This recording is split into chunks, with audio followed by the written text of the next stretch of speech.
और मैं बाइक पे था। ये एक घटना मैं आपको वो बताता हूँ जो मैं ठीक होने के बाद की, मात्र लगभग 10 दिन बाद की घटना है ये, ठीक होने के। और जैसे ही मैं बाइक पे था और बाइक जैसे आगे चल रहा था, पीछे से गाड़ी आई, गाड़ी ने क्रॉस किया, तो उस साइड से ट्रक आ रहा है और गाड़ी आगे से यूं क्रॉसिंग कर रही है। तो मैंने देखा कि गाड़ी के अंदर बाइक लगेगी और टक्कर होगी। तो मेरे दिमाग ने काम किया कि मैं फुटपाथ से दूसरी साइड में बाइक को निकाल दिया। उधर से ट्रक आया, बाइक ट्रक के नीचे गई और वहां कहते हैं ना कि परमात्मा को किसने देखा? मैंने देखा परमात्मा को। इस दास ने, इस कुत्ते ने देखा उस परमपिता परमा। नमस्कार सर। सत साहेब जी। सर क्या नाम है आपका? राजवीर दास। सर कहाँ के रहने वाले हैं आप? गांव बास, हिसार, हरियाणा। सर संत रामपाल जी महाराज से नाम दीक्षा आपने कब ली? मैंने संत रामपाल जी महाराज से नाम दीक्षा 25 से अप्रैल 2010 को ली जी। सर संत रामपाल जी महाराज से नाम दीक्षा लेने से पहले क्या आप कोई भक्ति साधना भी करते थे? हाँ जी, बहुत ज़्यादा भक्ति साधना मैं करता था। जैसा कि मैं बताना चाहूँगा आपको, हनुमान जियों की साधना सबसे पहले मैंने स्टार्ट की थी। उसके बाद शंकर भगवान की मैं पूजा करता था और एक राजस्थान के देवता हैं जिसको देश देवता के नाम से भी जाना जाता है, पितरजी महाराज के नाम से जाना जाता है। जैसा कि मैं आपको थोड़ा-सा दिखाना चाहूँगा सर जी, जैसा कि मैंने अपने हाथ के ऊपर भी ये देखो, ये मैंने बनवा रखा है जय पितरजी के नाम से। ये सब मैं साधना बहुत ज़्यादा करता था। मैं मतलब कि 17 साल मैंने ये साधना की है और उसके बाद 7 साल तक मैंने पूजा तांत्रिक का ये काम किया है। सर आपने बताया कि आप पहले हिंदू परंपराओं के अनुसार भक्ति साधना करते थे और आपने खुद भी एक झाड़ा फूक करने वाले तांत्रिक के रूप में काम किया। तो इन सब साधनाओं से आपको क्या क्या लाभ हुए? सर कोई लाभ नहीं मिला, बल्कि नुकसान बहुत ज़्यादा हुए। मैं वैसे एक किसान परिवार से बिलॉन्ग करता हूँ। मेरे पिताजी के नाम 15 एकड़ ज़मीन है और वो सब होने के बावजूद भी खेती-बाड़ी करते थे और फिर भी ये सब होते हुए भी 21-22 लाख रुपए कर्जा सिर हो गया था। ऊपर से घर में बहुत ज़्यादा आपस में नोक-झोंक रहती थी। ये सब करते-करते बहुत ज़्यादा विनाश की तरफ मैं जा रहा था जी। नशा-पता मैं वैसे कोई करता नहीं था, लेकिन ये जो सिस्टम था, ये मेरे को कुछ समझ में नहीं आ रहा था कि मैं करूँ तो क्या करूँ? और ये सब करते-करते मेरे को लीवर की प्रॉब्लम हो गई, मेरे को किडनी की प्रॉब्लम हो गई, मेरे को हार्ट की प्रॉब्लम हो गई। बहुत सारी बीमारियों ने मेरे को जकड़ लिया और मैं ऐसा था कि कोई भी देवी-देवता मुझे दिखाई देता था, जहाँ 2 ईंट लगी हुई दिखी, वहीं मैं मतलब कि मत्था टेक के उसी को देवता मान लेता था। लगभग 7 ज्योति मैं अपने घर पे जलाता था और मैं आपको बताता हूँ भगत जी, आपको यकीन नहीं होगा, शायद सुनने वाले को भी यकीन ना हो कि मैं जब जोत लगाता था तो कई दफ़ा तो मतलब सरप पे जोत के ऊपर आ जाता था, डोलता था और ऐसे-ऐसे मतलब कि बहुत ज़्यादा मतलब कि साधनाएँ मैं करता था, कठिन-कठिन साधनाएँ करता था। और ऐसा था जैसा कि मैंने आज तक ऐसी साधना मैंने कभी सुनी नहीं, देखी नहीं। जो भी मेरे सामने बैठ जाता था उसके मस्तिष्क के अंदर, माथे के अंदर एक टीवी की तरह चलचित्र चलता था और मैं वो उसको देख के बताता था, उसकी अगली और पिछली क्या होना है, कैसे, वो सब मैं उसको बताता था और वो नतमस्तक होते थे जी। सर अगर आपकी माने तो आप बहुत बड़े तांत्रिक थे। आप सामने वाले का मस्तिष्क पढ़ लेते थे, लेकिन उसके बावजूद आप खुद बीमारियों से घिरे हुए थे। आपके हार्ट में प्रॉब्लम थी, लीवर और किडनी की आपको प्रॉब्लम थी। तो ऐसा कैसे हो सकता है कि आप एक तरफ इतनी साधनाएं कर रहे हैं, साथ ही साथ आप तांत्रिक भी हैं, आप दूसरे का मस्तिष्क भी पढ़ लेते हैं, लेकिन जब खुद के शरीर की बात होती है तो आप साधनाओं के कारण खुद के शरीर को ठीक नहीं कर पा रहे थे। तो इन सब के बीच संत रामपाल जी महाराज की जानकारी आपको कैसे मिली? जी भगत जी, बहुत अच्छा क्वेश्चन आपने किया कि मैं संत रामपाल जी महाराज की शरण में आने से पहले ये सब साधनाएँ करता था, लेकिन एक दिन अचानक मेरे साथ ऐसा हुआ कि शंकर भगवान की बहुत बड़ी तस्वीर मैंने अपने रूम में लगा रखी थी। वैसे तो सभी देवी-देवता की तस्वीर थी, लेकिन शंकर भगवान को मैं सबसे बड़ा भगवान मानता था और अचानक मुझे पता नहीं क्या हुआ कि शंकर भगवान की जो तस्वीर थी उसकी तरफ मैंने देखा, तो वो बैठे हैं साधना में। मेरे दिमाग में आया कि ये साधना में जो बैठे हैं तो मैं इनको सबसे बड़ा भगवान मानता हूँ, सुप्रीम गॉड मानता हूँ, लेकिन ये सुप्रीम गॉड नहीं हो सकते, क्योंकि ये साधना करते तो इसका मतलब इससे ऊपर कोई न कोई है। तो उस दिन अचानक मेरे दिमाग में आया, क्यों आया, क्योंकि एक ऐसा इंसिडेंट मेरे साथ में घटा कि एक लेडीज आई थी जो 60 रुपये वो मांग के लेके आई थी। उसने 10 रुपये मेरे वहाँ चढ़ाए थे और 10 रुपये बेचारी के वो भाड़े किराए में कम रहे, और मैंने उसका सब देख लिया और दिमाग में आके, राजवीर ये सब अगर तू कर रहा है, अगर ये 5 रुपये उठा के घर के किसी सदस्य ने खा लिए तो उसका क्या हाल होगा।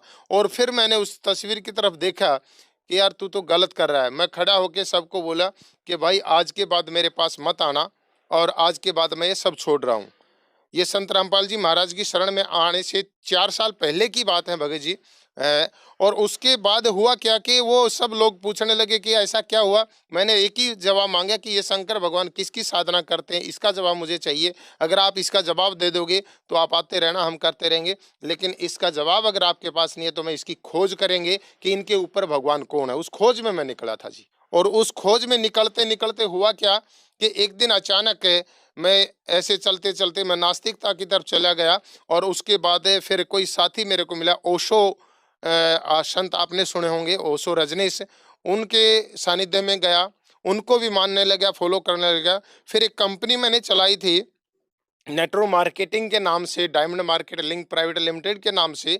उस कंपनी का मैं फाउंडर होता था, हम 3 दोस्त थे। तो वहाँ कोई आता है और वो पूछता है कि ये तस्वीर किसकी है। मैंने कहा कि ओशो भगवान है। बोला ओशो भगवान कौन है। मैं बोला कि आप किस भगवान को मानते हो। बोला मैं कबीर भगवान को मानता हूँ। मैंने कहा कि कबीर तो भगवान हो ही नहीं सकते, कबीर तो कवि हैं। तो उन्होंने ऐसे बातचीत की, तो उन्होंने बताया कि हाँ कबीर भगवान है और मैं भगवान कबीर को ही मानता हूँ। तो मैं, कबीर तो अभी नहीं है, इनके उसमें कौन होंगे। बोला संत रामपाल जी महाराज। माँ वो जेल में है वो। बोला कि हाँ। तो मेरे एक अचानक एक झटका लगा कि जेल में हैं। बोला कि जेल में अभी नहीं है, वो आ चुके हैं। 2006 का जो कांड हुआ था उसमें जेल में गए थे संत रामपाल जी महाराज, तो वो आ चुके थे। तो मैंने किसी को जबान दी थी कि भाई अगर तेरे संत रामपाल जी महाराज सच्चे होंगे तो जेल से बाहर आएंगे और मैं भी उनकी शरण में जाऊंगा। तो मेरे को वो बात याद आई, तो मेरे को एकदम अचानक झटका लगे कि हाँ चलो, विचार आया। तो विचार चलते चलते काफ़ी समय हुआ, मेरी कंपनी में काफ़ी घाटा लग गया था। उस घाटे के कारण मेरे पास 4 गाड़ी थी, चारों में से सभी बिक गई थी, कर्जा बहुत ज़्यादा हो गया था, एक गाड़ी बची थी। वो जो भगत आया था संत रामपाल जी महाराज का शिष्य, अनिल नाम बोल के है, काफ़ी पुराने भगत थे वो। और उन्होंने, मैंने उनको बोला था कि मेरी ये गाड़ी बिकवा दो, और उन्होंने कॉल किया मेरे पास कि भाई गाड़ी लेके आप बरवाला आ जाओ। दौलतपुर रोड पे आश्रम था संत रामपाल जी महाराज का। तो मैं वहाँ गया, तो वहाँ देखा कि ये तो संत रामपाल जी महाराज का आश्रम है। बोला हाँ। तो उस टाइम पे गुरुजी श्रीमद् भगवद गीता में उंगली टेक रख रख के बता रहे थे ज्ञान को। मैंने हिंदू परंपरा के आधार पे, वैसे तो मैं पंडित नहीं हूँ, लेकिन पंडित के लगभग सारे काम टोटके मैं सब कुछ करता था। श्रीमद् भगवद गीता मेरे घर पे होती थी भगत जी, और वो भी मैं मतलब के पढ़ता था।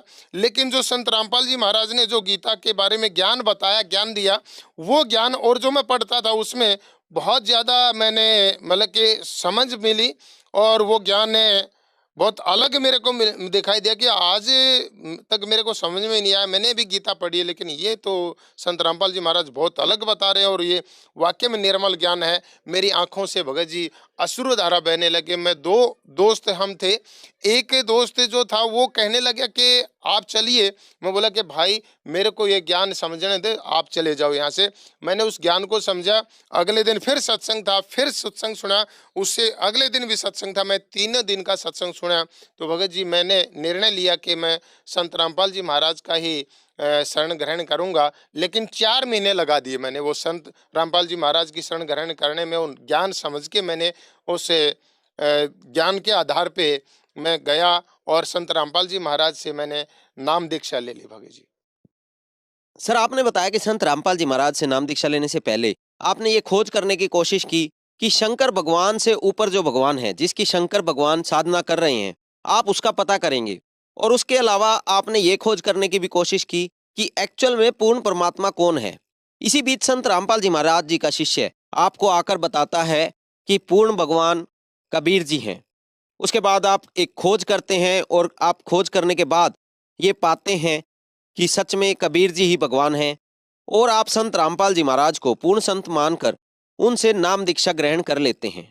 लेकिन जैसे कि संत रामपाल जी महाराज से नाम दीक्षा लेने से पहले आपको काफ़ी शारीरिक प्रॉब्लम्स थी और आपने एक कंपनी बनाई थी जिसमें आपको काफ़ी घाटा भी हुआ था, उसकी 4 गाड़ियां भी बिक गई थी। तो हम आपसे ये जानना चाहते हैं, जैसे कि हम संत रामपाल जी महाराज के लाखों श्रद्धालुओं से मिलते हैं और उनसे सुनते हैं कि संत रामपाल जी से जुड़ने के बाद उनको आर्थिक, शारीरिक, मानसिक हर तरह से अनेकों लाभ प्राप्त होते हैं।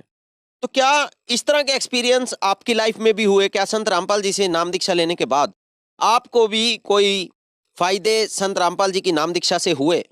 जी, जी सर, बिल्कुल मैं आपको बताना चाहूँगा। सबसे पहले तो मैं आध्यात्मिक लाभ के बारे में आपको बताना चाहूँगा। जैसा कि आपने अभी मेरे को याद दिलाया, मैंने बताया था कि मैं एक खोज में निकला था कि शंकर भगवान से भी कोई ऊपर भगवान है।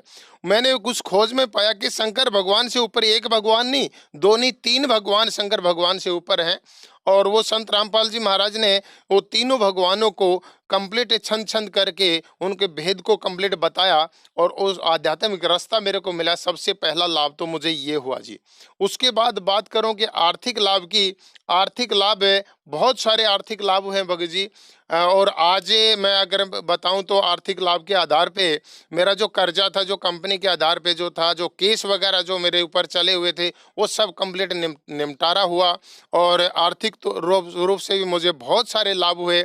अब बात करूँ शारीरिक लाभ की, जितने भी मेरे को किडनी की प्रॉब्लम थी, मेरे को लीवर की प्रॉब्लम थी, मेरे को मानसिक प्रॉब्लम से मैं बहुत ज़्यादा पीड़ित था, वो सब लाभ मुझे संत रामपाल जी महाराज के सानिध्य में आने के तुरंत 1 से 2 हफ्ते के बाद ही मिलना स्टार्ट हुए।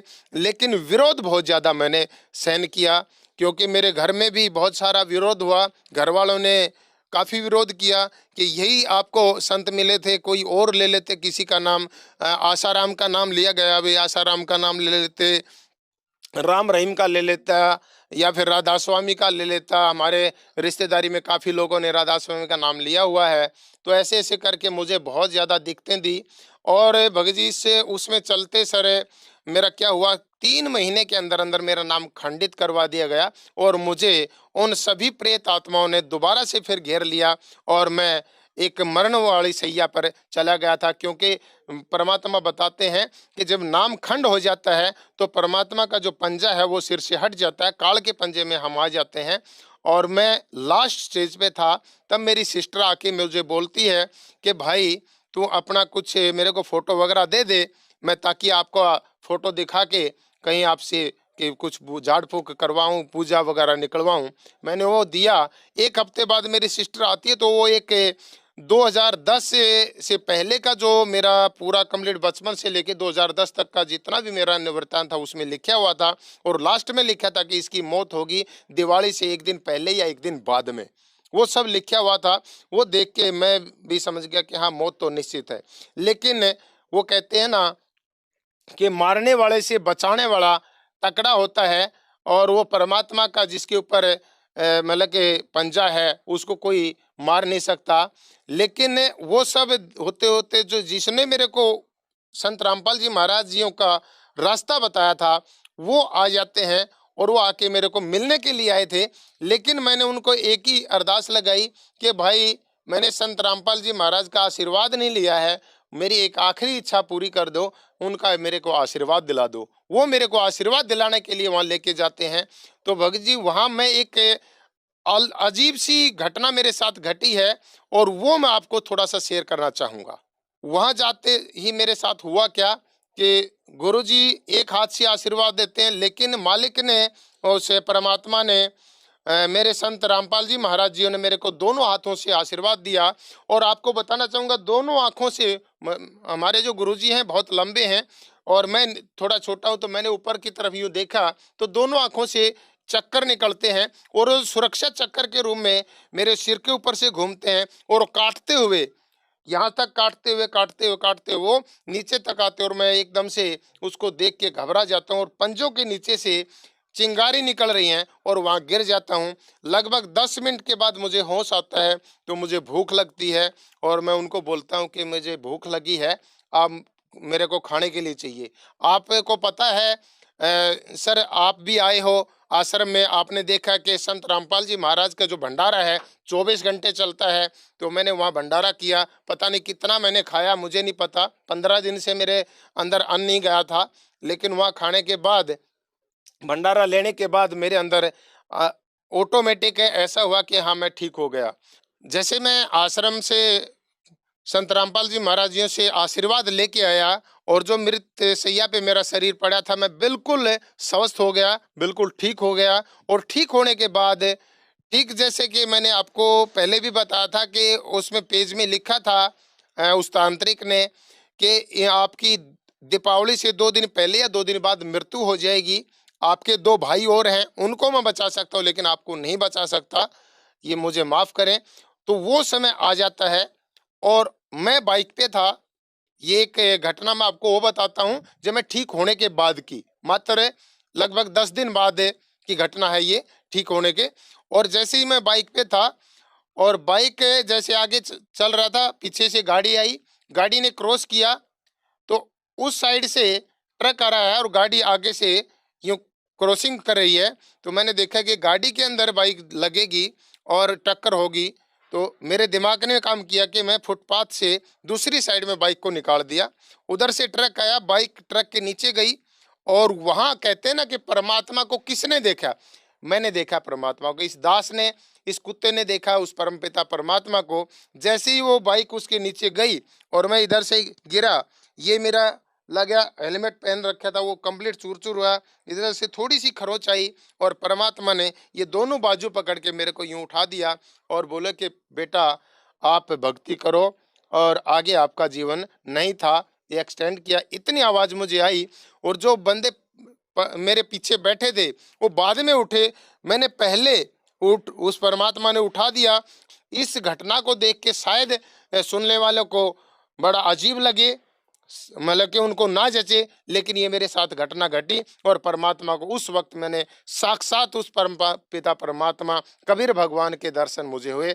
संत रामपाल जी महाराज और कबीर भगवान दोनों एक बार बस झलक मेरे को दिखाई दी और जैसे बाजू आज भी मतलब कि मेरे को महसूस होता कि जैसे मेरी बाजू यूं पकड़ रखी हो। अब एक लाभ और मैं आपसे बताना चाहूँगा, शेयर करना चाहूँगा। एक छोटी सी घटना हो गई थी कि भाई का और ऐसे झगड़ा हुआ था और उस झगड़े में एक व्यक्ति की डेथ हो जाती है और उस डेथ में भाई के 2 दोस्त और एक मैं, हम 4 बंदे जेल चले जाते हैं। और जेल में जाने के बाद वहाँ का जो, अगर मैं बताऊँ आपको, क्योंकि मैं संत रामपाल जी महाराज का शिष्य तो था ही, वहीं संध्या आरती रामायणी जो होती हैं, संत रामपाल जी महाराज 3 टाइम का जो नित्य कर्म बताते हैं वो हम सब करते थे दोनों भाई। और वहाँ जो बरवाड़ा कांड हुआ था उससे ठीक 4.25 महीने पहले हम अंदर गए थे। वहाँ का जो सिस्टम अगर मैं आपको बताऊं कि मैं पढ़ा लिखा ज़्यादा नहीं हूँ, 10वीं तक मैं पढ़ा हूँ और इतना ज़्यादा पढ़ा लिखा ना होने के बावजूद भी वहाँ परमात्मा ने ऐसा माहौल क्रिएट किया। मेरे को मास्टर जी के नाम से वहाँ सब जानते थे और मेरे को ये मानते थे कि ये तो जेलर का कोई जानकार है, पता नहीं क्या परमात्मा ने लीला की। और ठीक 20 महीने के अंदर अंदर हमारा पूरा फैसला करवा के परमात्मा ने हमारे को वहाँ से बरी करवाया। और इसके बीच का छोटा सा मैं वृत्तांत एक बताना चाहूँगा, आपको, आपसे शेयर करना चाहूँगा। आप सबको भी पता होगा कि जज को चेंज करवाना अगर है तो कोई एप्लीकेशन लिखनी पड़ेगी और एप्लीकेशन लिखने के बाद ही जज आपका चेंज हो सकता है। लेकिन जो जज आप मांगते हैं वो जज आपको नहीं मिलेगा, ऐसा नहीं होता। लेकिन हमारे साथ ऐसा हुआ। ना ही तो हमने एप्लीकेशन दी, सिर्फ संत रामपाल जी महाराज को मन ही मन में एक प्रार्थना लगाई थी कि परमात्मा, हमारा जज चेंज होना चाहिए और इस जज की बजाय ये जज हमारा होना चाहिए। और वो जज भी चेंज हुआ 1 हफ्ते के अंदर अंदर और जो जज हम चाहते थे वही जज हमें मिला और उसी जज के आधार मतलब के हाथों से हमारा केस का निपटारा हुआ। हमारे जो मतलब कि खेत में जो फसल नहीं होती थी वो फसल अच्छी होने लगी और जो कर्जा था वो धीरे धीरे उतरने लगा। और एक बार की छोटी सी घटना मैं आपसे शेयर करना चाहूँगा। मैं मतलब कि पैसे के लिए बड़ा मतलब कि परेशान था कि मुझे 10-12 हज़ार रुपये कहीं न कहीं से मिल जाए, अरेंज हो जाए, लेकिन हो नहीं रहे थे। अचानक अगले दिन मेरे पास फ़ोन आता है डाकघर से, बोला जी आपकी एक रजिस्ट्री आई है। मैं किस चीज़ की रजिस्ट्री है? बोला एक बार आ जाओ। मैं गया तो देखे कि 12.5, मुझे 11,000 रुपए की ज़रूरत थी। बोला 12,500 रुपए आपके अकाउंट में आएँगे, ये चेक आपके नाम से आया। वो पता नहीं किसने कब इंश्योरेंस करवाया था, मुझे तो ध्यान भी नहीं। उस इंश्योरेंस का पैसा ना भरने के कारण वो 12,500 रुपए भरे थे, किसने भरे थे मुझे तो वो भी ध्यान नहीं, मैंने भरे भी नहीं। वो 12,500 रुपए का चेक मेरे पास आया और मैंने अकाउंट में लगाया। मैं सोच रहा था कि चेक झूठा होगा या किसी ने वैसे फ़रेब किया होगा। मैंने लगाया तो तीसरे दिन मेरे अकाउंट में पैसा आ गया। ये मतलब कि एक घटना मेरे साथ में ऐसी घटी आर्थिक लाभ के बारे में अगर मैं बताऊँ तो जी। सर, आपने बताया कि संत रामपाल जी से नाम दीक्षा लेने के बाद आपको अनेकों लाभ हुए। आपके जीवन में परिवर्तन हो गया, ड्रास्टिक चेंज हुआ। आपका जो शरीर था वो बिल्कुल ठीक हो गया। आपको आर्थिक लाभ भी हुए। संत रामपाल जी महाराज ने आपको साक्षात दर्शन दिए, जो कि काफ़ी इंटरेस्टिंग बात है, और जीवन दान दिया। तो इतनी सारी घटनाएँ होने के बाद जो श्रद्धालु आज आपको सुन रहे हैं, देख रहे हैं, आप उन्हें क्या संदेश देना चाहेंगे? सर, मैं उनको संदेश तो क्या दे सकता हूँ, मैं उनसे हाथ जोड़ के प्रार्थना करना चाहूँगा कि उनसे रिक्वेस्ट करना चाहूँगा कि एक बार, प्लीज़ एक बार संत रामपाल जी महाराज के ज्ञान को समझें और ज्ञान समझने के बाद आप खुद ब खुद निर्णय करें कि हमने संत रामपाल जी महाराज का मतलब कि शरण ग्रहण करनी चाहिए या नहीं करनी चाहिए। ज्ञान समझने के लिए मैं आपको बताना चाहूँगा कि हमारी एक पुस्तक है ज्ञान गंगा, ज़्यादा नहीं कहूँगा, वैसे तो पचासों पुस्तक हैं हमारी, लेकिन एक ज्ञान गंगा पुस्तक कम से कम उसको ज़रूर पढ़िए और एक बार नहीं, 2 बार नहीं, 3 बार उसको पढ़िए। क्यों? क्योंकि एक बार में आपको क्लियरिटी नहीं होगी, 2 बार में थोड़ा क्लियर होगा, तीसरी बार में कंप्लीट क्लियर होगा और आप निर्णय कर पाएँगे कि हाँ, वाक़ई में असली जो ज्ञान है वो कौन-सा है। और उसके बाद आप संत रामपाल जी महाराज के ज्ञान को समझ के उनकी शरण ग्रहण करिए और अपना लाभ उठाइए। आर्थिक लाभ भी मिलेंगे, शारीरिक लाभ भी मिलेंगे और जीवन मरण का जो लाभ है वो तो आपको खुद ब खुद पता चल ही जाएगा, आप ज्ञान गंगा जब पढ़ेंगे तब। सर, संत रामपाल जी महाराज की शरण कैसे ग्रहण कर सकते हैं? सर, संत रामपाल जी महाराज के विभिन्न चैनलों पर 10-12 चैनलों पर आज सत्संग चलते हैं और सत्संग के दौरान नीचे पट्टी चलती है, उस पट्टी पे नंबर आते हैं, नंबर फ्लैश होते हैं। उन नंबर पे आप कॉल करके नज़दीकी सेंटर का पता आप कर सकते हैं और वहाँ से पता करके आप नाम दीक्षा ले सकते हैं और अपना जीवन का कल्याण करवा सकते हैं। धन्यवाद सर। सत साहिब जी।